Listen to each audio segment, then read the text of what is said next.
Still at large, still armed and dangerous. The search is on in multiple states for Austin Drummond. He's wanted for allegedly killing a family of 4 and leaving a 7-month-old child alone in front of a stranger's house. We also learned today, just in the last few hours, a third person was arrested, accused of helping Drummond after the murders. We're also learning more about Drummond's background, including the dire warning from prosecutors when he was up for parole. Allegations that he was ready to seek out jurors from his previous trial when he was freed from prison. We're on the case, presented by Law&Crime. I'm Stewart.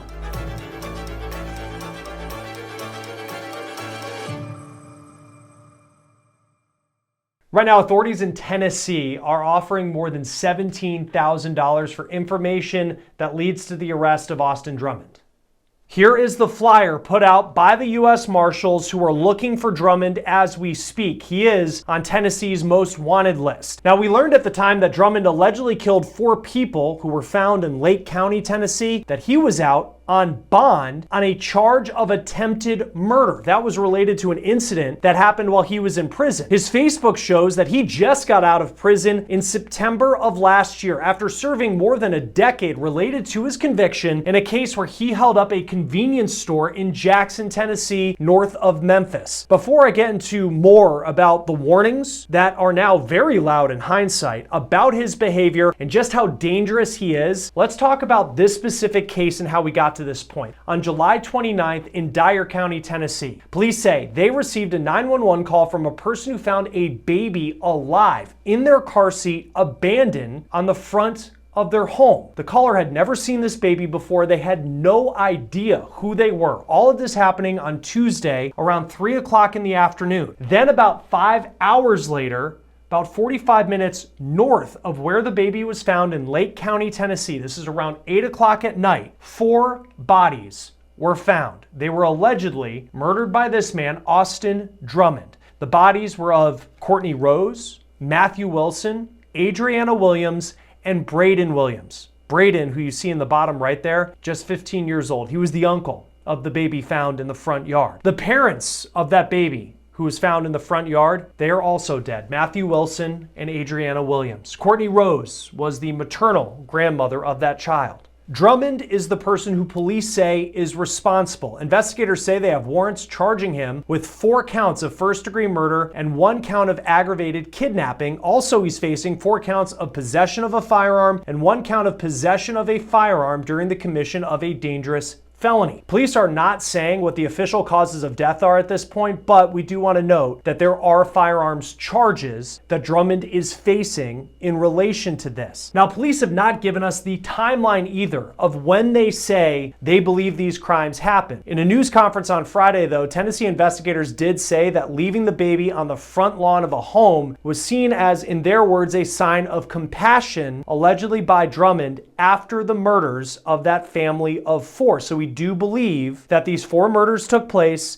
Then Drummond allegedly went south and dropped that baby in Dyer County, Tennessee. Police say that Drummond has a family connection to the victims, but they haven't gone further into that. It's also unclear where Drummond is right now. Over the weekend, authorities in a Missouri town, which is right over the border from Tennessee, posted that they are investigating claims that Drummond was spotted there. Drummond is a career criminal. He was convicted of holding up a convenience store in 2013 in Jackson, Tennessee. That night, he got away with just $44. That's it. But he pointed a gun in the face of the clerk and he was sentenced to more than a decade in prison. And even though he was in prison, what has been a very bizarre part of this story is just how active on social media it seems he was from behind bars. I mean, he posted these pictures showing him eating pizza. There were pictures of him playing video games. He also had multiple cell phones, it seems. And then even this picture from 2023 with a bottle of Ciroc vodka.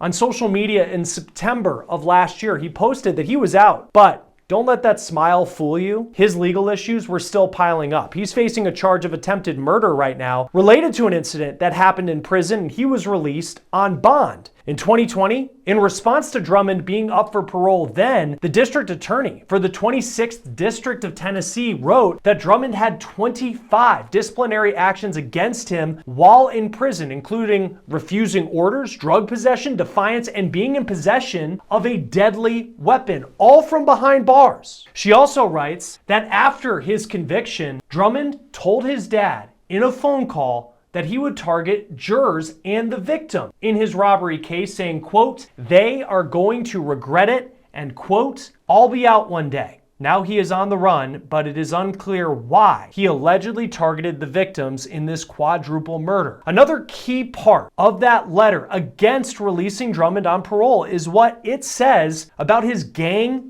affiliation. The DA says that Drummond is a member of the Vice Lords, which is a well-known, dangerous gang that started in Chicago, but it has spread to cities nationwide. We know that Drummond has allegedly had help. After the 4 murders, now 3 people are facing charges. The first is a man named Tanaka Brown. He is facing a charge of accessory after the fact of first-degree murder. Here's his picture in his Facebook page. Investigators haven't said specifically what they believe he did, but he's being held without bond. Similar situation for a man named Giovante Thomas. He is charged with accessory after the fact of first-degree murder, and he was already in jail at the time of his arrest. And then today, on Monday, a third person was arrested on that same charge, accessory after the fact to first-degree murder. Her name is Diara Sanders, and she is also under arrest for allegedly helping Drummond. I typed Austin Drummond's name into truthfinder.com. Not a surprise, his criminal record came up. We saw the aggravated robbery on there. Really lines up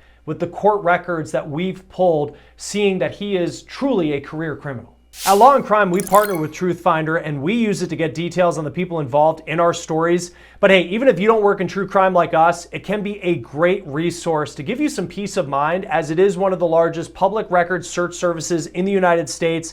And with the paid subscription service, you get access to unlimited reports about almost anyone. And right now, you can get 50% off your first month of confidential background reports. Just go to truthfinder.com/OTC. Anyone with information on where Austin Drummond is located is urged to contact the Tennessee Bureau of Investigation. Their tip line is 1-800-TBI-FIND. Joining us now is Burton S. Staggs, investigative reporter, and you can find him at The Staggering Truth on social media. He has been covering this case from the very beginning. Thanks for being with us. Where are you right now? What is it like to be on the ground there in Western Tennessee? I am in Lake County, Tiptonville, approximately a mile and a half from where the bodies were discovered and the vehicles were discovered. What's the mood when you go around that area, especially since this search began? I mean, what's it like to talk to people who live in this part of the state? Well, you can tell they're anxious and concerned, and just spoke with some people over at the courthouse, and they're all saying the same things. This kind of thing doesn't happen here. They've had a few murders over the last 30 or 40 years, but you can count them on one hand. How would you characterize, because it seems like just from the news conference that even though TBI has put out Austin Drummond's face and we've learned a good bit about his criminal history, there's still certain details that they're not releasing to the public. Just having covered these agencies, what does that tell you about where we are in this case? I think it's they're keeping a lot close to the vest, because I think there's things they don't want the public to know, and not in a nefarious way, but rather in a let's keep this close to the vest. Let's just get this guy under wraps. Let's try not to push him any further. One of the comments at the presser was, you showed an act of compassion by dropping the baby. Let's get you in here. I think that's just a call to kind of say, let's try to end this without further bloodshed. And Austin Drummond, I mean, he has a pretty lengthy criminal record for only being, in his 20s, but he gets out, it seems like, in September 2024. What else stands out to you about his background as you've been looking into his history? Violence. There's violence and large-scale drug dealing. It's pretty obvious that he is definitely a violent person with no sense of remorse. No, and he had more than 2 dozen like infractions, at least in 2020. I saw in the parole letter from the district attorney saying he shouldn't have been let out then, which he wasn't, from his time in prison. He's also a member of this gang, the Vice Lords, which I know have they're active kind of in the Memphis area. Has anybody told you anything about that? About like just what? And now that we know multiple people have been arrested for allegedly helping him, just like some of these associates that he has. It's just came up in chatter that, he was associated or was a vice lord, things like that. It also came up with, I'm sure some of your viewers are familiar with one of our notorious prisons here, Trousdale Turner. It's more towards East Tennessee, and there's an investigation into Austin Drummond over there for taking or getting drugs into that prison, as told to us by one of the law enforcement in that area. And as far as the victims in this case, and I know right now there's so much focus on Drummond because he's the one that people want to bring, but this, is such the sad part of this case. These four people who lost their lives.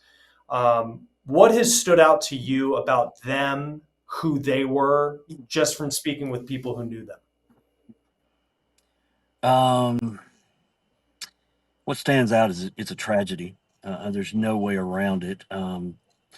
Even family has told me that at least two of the victims were involved in these kind of illegal activities. But what stands out for me is their deaths, as young as they were, and regardless of what they were doing, nobody should have been their judge, jury, and executioner. Bert, I know law enforcement has said that Austin Drummond had a family connection to these four victims, but you've been talking to family members and have reported what the connection actually is. What are some of the specifics about how he knew these people? The specific, according to family members, is that he is the significant other. I don't know if he was truly married to the eldest victim's sister, the deceased grandmother's sister. He is listed in the obituary of the grandmother of the eldest deceased victim. That's a very confusing way to say that.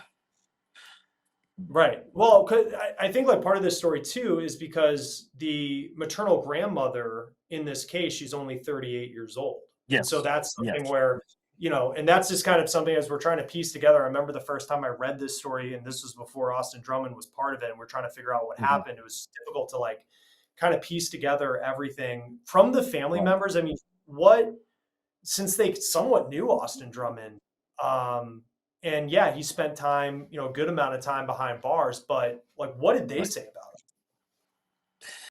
him? They seem to just be focused on the fact that he was released on uh, $30,000 bond after his incarceration, and that this didn't happen to their family. That's where they seem to focus with when we talk. Bert, I know that he was out on bond. It was $30,000. Certainly, there was some shock when you're accused of attempted murder and then you're let out on bond because a lot of times that's no bail, and then it's $30,000. What do you make of that? I'm familiar with this judge from other cases, and my first thought was when true bills are brought to the judge's desk from the circuit court clerk's office, they're just in a stack. And it's more or less a procedural just to go down and set bonds. I'm just assuming that there was no connect between the district attorney's office or other people to tell the judge we need to set this one higher. It may sound terrible, but maybe someone they just when you look at these indictments, I just picked them up. It doesn't give you any clue who this person is, and it's important to remember that Austin Drummond wasn't known in Lake County; he was known in Madison County. So my assumption is that it was just looked at as another piece of prison violence. Burton, at the news conference, they didn't give us a timeline of what happened. That hasn't been released as of yet, but in their answers, it seems like the baby was left on the front lawn of the house in Dyer County. Uh, and that happened after the four people were killed. Based on what you've gathered, what do you believe the timeline to be of what happened on Tuesday? Well, in talking with victim Matthew Wilson's family, last spoke to them approximately 6:30 a.m.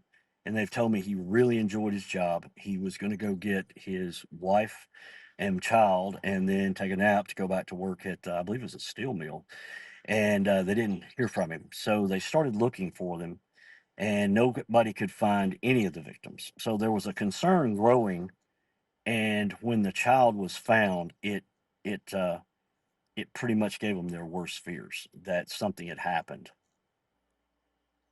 Hmm.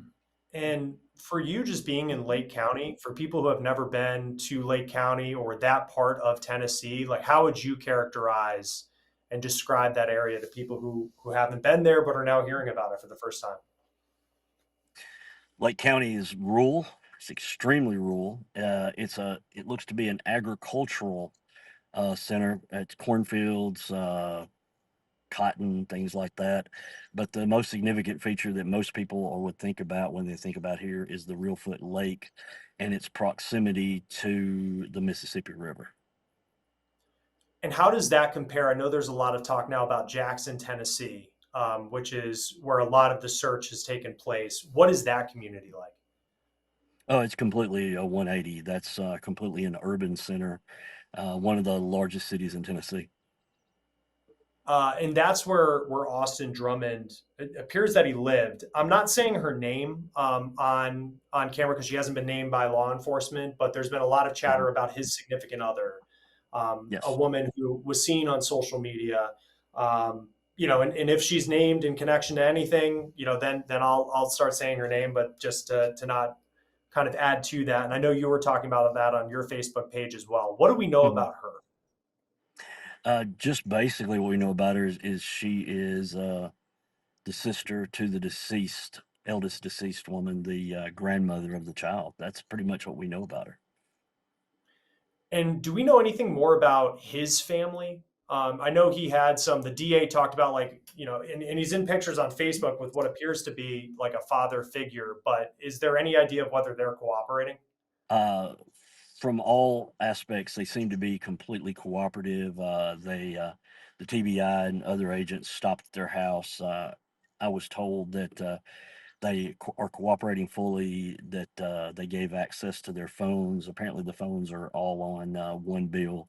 So they're they were there to serve a warrant, but they just handed them things, is what they told me. So they're cooperating fully. And then just with where you've been, whether it's Lake County or Dyer County, I mean, is the law enforcement presence felt in that area? Like, is it more visual in terms of seeing TBI and then some of the other agencies that are involved? Oh, absolutely. On my way up this morning to document the crime scene and those things, I saw a tremendous amount of Lake County, Dyer County, and coming through Jackson, Madison County, and Jackson PD. What has stood out to you with some of the radio communications that are circulating related to this? Well, since we're all looking for small details, the thing that stood out to me the absolute most was when the vehicles were recovered, the trooper made a reference to a family member that is deceased has located the vehicles.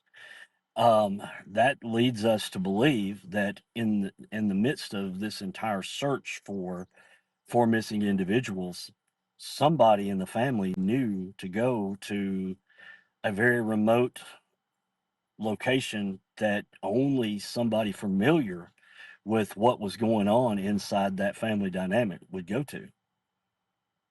That's fascinating. Yeah, and is there anybody who's, because I know we were talking about Drummond's family cooperating. Is there anybody you've heard of who is not cooperating with the investigation? I have not. It seems like everybody is doing what they can to bring Austin Drummond into custody. What does the crime scene look like? It's a dirt road. It goes about 2 miles back into what I would just call the woods. It's bordered by a lake at the end, a tree line, a dense tree line on each side.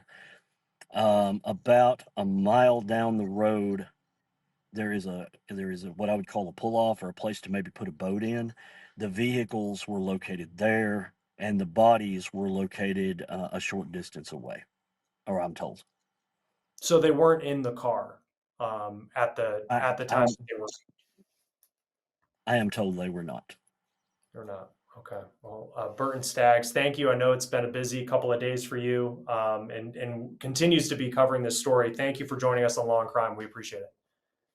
Always enjoy doing Law and Crime. Again, before we go, a picture of Austin Drummond on your screen. If you have information on where he is, contact the Tennessee Bureau of Investigation. Their tip line is 1-800-TBI-FINE. That will do it for On the Case, presented by Law and Crime.